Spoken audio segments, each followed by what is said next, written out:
Banyak orang yang matanya melek, banyak orang yang bisa menikmati terangnya matahari dan terangnya lampu, tapi hatinya banyak yang gelap, hatinya banyak yang tertutup.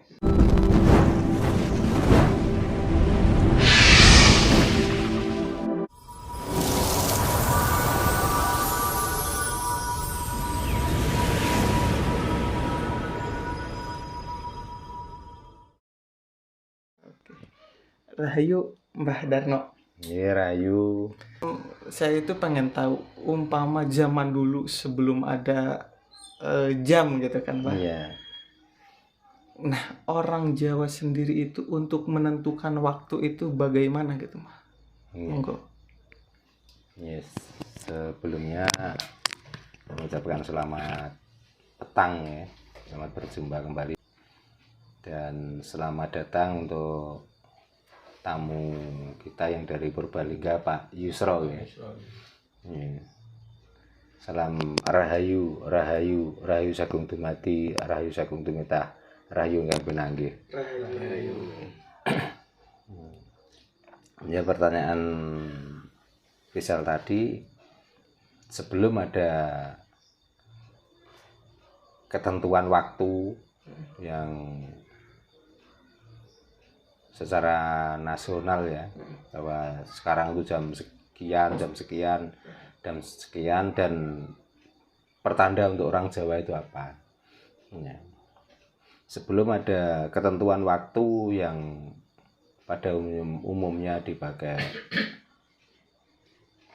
orang Nusantara yang menjadi dan diikuti se-Nusantara, orang Jawa untuk menentukan waktu ya sampai sekarang pun juga sama sebenarnya.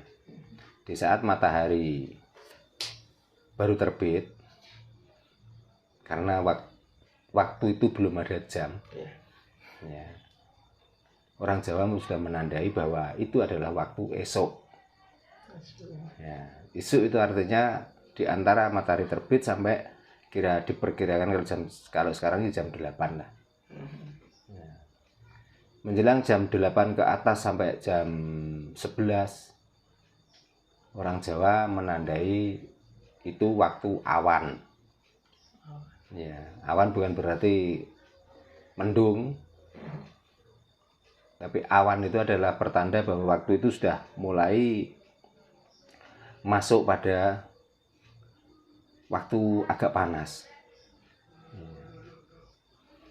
Setelah jam 11 sampai jam 1,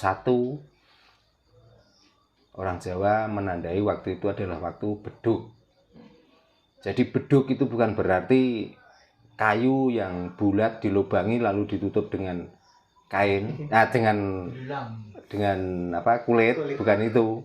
Bahkan itu pun sebenarnya menganut dari ajaran orang Jawa, yaitu beduk. Ya. Karena itu yang saat itu dipukul, maka benda yang bulat dari kayu yang lubang yang ditutup dengan kulit itu tadi dinamai beduk juga. Karena waktu itu beduk itu tidak akan bunyi kalau tidak pas di tengah-tengah atau matahari di tengah-tengah bumi. Jadi bukan karena adanya kayu yang lubang ditutup dengan kulit dipukul itu namanya beduk, tapi beduk adalah waktu yang ditentukan orang Jawa mulai jam 11 sampai jam 1 di beduk. Setelah itu antara jam 1 sampai jam 3, orang Jawa menandai waktu itu adalah waktu lingsir ya. Atau masih dalam lingsir ya. Nah, jam 3 sampai jam 4 atau sampai jam 5 dinamakan sore. Nah, setelah sore di antara jam 5 sampai jam 6 kalau hari ini dinamakan surup atau sande olo. Itulah tanda-tanda untuk menandai waktu pada waktu itu sebelum ada jam dan sebelum ada ketentuan yang nasional bagi orang Jawa. Nah, lalu Mbah, perihal waktu tersebut gitu kan, ya di situ kita bisa bisa dikatakan bisa menyimpulkan bahwa bangsa Nusantara dulu itu ya katakanlah bisa dikatakan sudah maju gitu, sudah memahami tentang astronomi lah katakan seperti itu. Nah lalu memasuki ini Mbah, ranah spiritual. Apakah dalam waktu tersebut itu ada waktu-waktu tertentu yang dikhususkan untuk memasuki spiritual itu? Kalau orang Jawa dari dulu bahkan sampai sekarang pun yang namanya spiritual dalam arti mantra, dalam arti bacaan, dalam arti hening, henung, yang dipilih itu adalah waktu peteng. Peteng artinya gelap. Nah, spirit itu sebenarnya untuk mengungkap kegelapan hati orang Jawa itu loh. Jadi kegelapan apa ya? Kegelapan tentang hidup ini. Yang dinamakan gelap itu bukan karena tidak ada sinar matahari, bukan karena tidak adanya sinar lampu, tapi kebanyakan orang itu walaupun matahari itu masih mengeluarkan sinarnya, walaupun lampu itu masih ada sinarnya, yang namanya hati itu tidak memandang waktu terang itu kalau sudah gelap. Maka untuk memecahkan dan untuk mencari atau memecahkan kegelapan dalam hati itulah dinamakan peteng. Peteng pun masih dilanjut dengan dedet lelimengan. Apa itu? Dedet itu artinya di saat kita mengurai dengan perasaan kita, mengurai dengan hati kita sudah enggak menemukan, maka kita lelimengan artinya naiklah ke otak. Dengan naik ke otak kita menemukan rasa, maka dengan spirit di waktu peteng itulah kadang-kadang bisa mendapatkan pencerahan. Jadi sudah enggak memandang kegelapan malam, tidak memandang kegelapan, tidak ada pancaran matahari. Namun yang dimaksud gelap atau peteng itu adalah kepetengan hati atau kegelapan hati. Nah, makanya orang Jawa itu dengan waktu yang gelap, dengan tanpa ada sinar dan lain sebagainya, di situ malah tidak semakin gelap. Kalau mau spirit atau mau hening dan henung, maka di saat waktu gelapnya matahari, gelapnya sinar lampu, malah otak kita itu mendapatkan pencerahan gitu. Jadi kalau ditanya kapan waktunya orang Jawa itu melakukan spirit atau waktu yang ditentukan, carilah waktu peteng. Karena di dalam petengnya dunia inilah kita itu kadang-kadang bisa menemukan kecerahan di dalam hati dan otak kita gitu. Lanjut lagi Mas. Ibarat kan umpama kita itu sudah menemukan waktunya gitu kan, yang Mbah maksud tadi ketika nyarilah waktu yang petang itu ya itu. Nah, sejatinya tujuan spiritual itu apa gitu Mbah? Apakah untuk menemukan atau mendapatkan pencerahan? Yang dimaksud itu pencerahan tentang pengetahuan kah? Pencerahan tentang ketuhanan kah? Atau tentang kebutuhan kah? Atau apa itu? Yang dicari itu gini, Sar.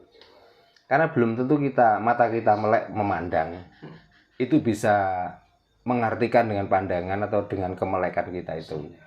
Tapi hatilah yang banyak bisa menemukan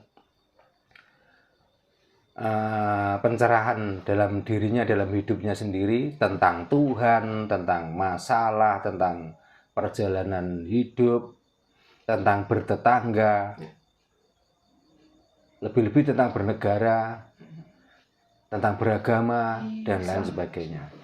Masalahnya gini, banyak orang yang matanya melek, banyak orang yang bisa menikmati terangnya matahari dan terangnya lampu, tapi hatinya banyak yang gelap, hatinya banyak yang tertutup, kadang-kadang melihat tentang perjalanan hidup ini, tentang ketuhanan, tentang yang lain sebagainya, itu sebatas pandangan mata atau kecohan dari mata itu. Nggak masuk rasa. Gitu. Jadi spirit tujuannya untuk mengolah rasa kita, supaya kita nggak selalu di dalam kegelapan, supaya kita itu nggak selalu peteng dedet lelimengan di dalam hati dan di dalam perjalanan hidup itu tadi. Gitu. Buktinya gini loh, Cal. Banyak orang yang menyampaikan tentang memberi penjelasan, memberi penerangan. Tapi kalau hatinya sendiri peteng dedet lelimengan, nanti arahnya juga tidak menuntun orang itu ke jalan yang benar.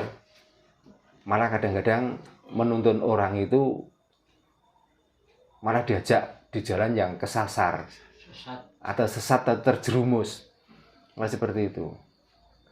Karena niatnya mau mencerahkan hati seseorang atau menuntun ke dalam hal yang benar. Tapi setelah mata ini memandang di sisi lain itu ada manfaat, mumpung masih ada kesempatan, maka orang kadang dimanfaatkan. Nah, itulah buktinya mata itu memandang tapi hatinya gelap, peteng, dedet, lelimengan. Itu artinya. Makanya spirit itu adalah metode cara kita bagaimana untuk mencerahkan hati dan pikiran kita supaya selalu di dalam, kalau bahasa Jawa, ono padang dudu padange rahina, ono peteng dudu petenge wengi, ingkang hanger gemeng amung candraning nur cahya dan cahyaning nur sejati dari Tuhan atau dari Gusti. Itu. Makanya kita tuh kadang-kadang niat kita itu sudah benar ya untuk menuju ke hal yang mendapatkan nur cahya dan cahya kang sejati. Tapi karena dikecohkan oleh mata, pandangan mata kita itu, akhirnya belum sampai sana sudah bengkok ke kanan dan ke kiri, malah arahnya sudah nggak jelas lagi. Ini. Jadi kita tuh sering dikelabui dengan mata kepala ini malahan. Padahal yang dituju itu mata batin, mata hati. Tapi karena perjalanan itu bukan melewati hal-hal yang kadang-kadang mengecohkan perasaan kita, maka belum sampai tempat sudah pecah tujuannya itu, goyah, nggak karu-karuan. Nah, terus Mas,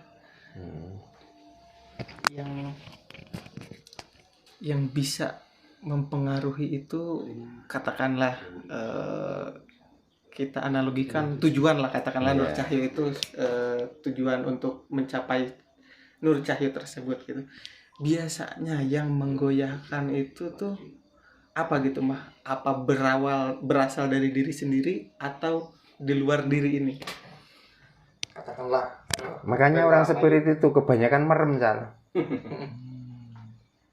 Nggak boleh orang spirit itu sambil melek. Karena yang bisa menggoyahkan dan bisa mengecoh tentang nur cahyo dan cahyo sejati itu dari pandangan mata. Gitu loh. Kalau kita merem, hening, henung, nggak ada bayangan-bayangan yang lewat. Nah, karena kita tuh melek, kadang-kadang dari hati atau dari pikiran yang halu itu loh. Sering saya sampaikan. Bukan hasil dari spirit itulah yang muncul aura-aura lewat, bukan. Tapi karena dari lamunan, dari halu kita untuk mencapai tujuan itu, yang tujuan itu nggak jelas. Jangankan yang halus lewat, nggak kita katain itu adalah barang goib. Daun aja kalau jatuh, karena pikiran kita sudah halu dan nggak jelas, itu kadang-kadang kita itu sudah berani memastikan bahwa yang lewat adalah baik. Ya, yang lewat adalah leluhur. Halusinasi. Kadang yang lewat adalah Nyi Blorong, Nyi Roro Kidul. Padahal itu dari halusinasi otak kita dan rasa takut kita yang berlebihan. Yang nggak jelas asal mula dari ketakutan itu apa. Makanya kalau orang Jawa asli ya, di dalam spirit karena awalnya dari hening, artinya kita harus benar-benar wening. Hening artinya dengan metode atau dengan cara mendiamkan diri. Maka di situ baru mencapai yang namanya henung. Jadi tahu dari tujuan itu. Tujuan apa? Kita itu suwung, kita itu ho, kita itu hong. Kosong, nggak ada apa-apa. Yang ada itu jasad ini loh. Sebenarnya yang dimaksud kita itu sudah nggak ada apa-apa, nggak ada siapa-siapa. Yang ada cuman hidup. Makanya dengan adanya hidup inilah kita itu kadang hong itu terkecoh. Ho itu terkecoh. Atau suwung itu terkecoh. Makanya kalau mau atau pengen mencapai nur cahyo dan cahyo kita yang sejati, maka malah kita tuh mencari jalan atau menuju jalan yang tidak ada siapa-siapa dan tidak ada apa-apa. Yang ada hanyalah ingsun, yaitu Tuhan, yaitu Gusti. Itu karena sudah mencapai ke situ, makanya kita tuh kebanyakan orang yang spiritnya benar. Kalau punya ilmu untuk mengobati, yang nggak membicarakan tentang pengobatan. Kalau mempunyai ilmu bisa membelah langit, membelah bumi, tidak pernah membicarakan itu malah. Karena kita itu nggak ada. Nah adanya kalau ada yang membutuhkan. Gitu loh. Jadi kalau kita bisa, artinya bisa itu karena ada yang butuh. Kalau memang kamu itu benar-benar bisa, nggak ada yang butuh pun kamu itu bisa. Gitu loh. Orang membicarakan tentang ilmu. Ada uang goib di sana saya tarik. Dengan sarana ini. Kalau bisa kenapa kok harus ada orang yang datang dulu? Nah, mbok mendingan diem, ditorak, tarik. Kalau ada orang datang cukup tinggal kasih. Kan enak. Untuk sendiri. Nah, begitu cara logikanya. Nah, kenapa harus ada orang yang datang? Orang yang datang pun harus memakai sarana ini, sarana itu, harus datang ke sana. Ayo tak ajak ke sana, kamu akan mendapatkan ini. Kenapa begitu? Tentang kebatinan, tentang ilmu, dan yang lain sebagainya. Saya ajar seperti ini, kamu pasti bisa. Kalau memang dia itu sudah bisa, nggak usah begitu. Sudah kamu nggak usah melakukan apa-apa. Tak tepuk, kamu pasti bisa. Lah kan enak. Jadi artinya yang mengajar, yang diajar, artinya sama-sama masih mencari. Gitu loh. Jadi begitu rumitnya lah cara berspirit yang benar atau mencapai nur sejati dan sejatinya nur itu. Karena tanpa kita sendiri, kesadaran kita yang tinggi, nggak mungkin mencapai itu. Ya, seringkali saya sampaikan, berhati-hatilah dalam mencari guru. Karena ada orang yang benar-benar guru, ada orang yang kepengen jadi guru, dan juga ada orang yang pura-pura menjadi guru. Maka metode spirit itulah membimbing kita dari kegelapan hati, dari peteng, dedet, lelimbengan, dan itu pun butuh pencerahan yang berulang-ulang supaya kita itu mencapai ke sana dan menemukan kesejatian diri dan diri sejati kita, dan kita bisa di dalam spirit itulah menemukan guru sejati kita yang sebenarnya. Masih ada pertanyaan? Ya.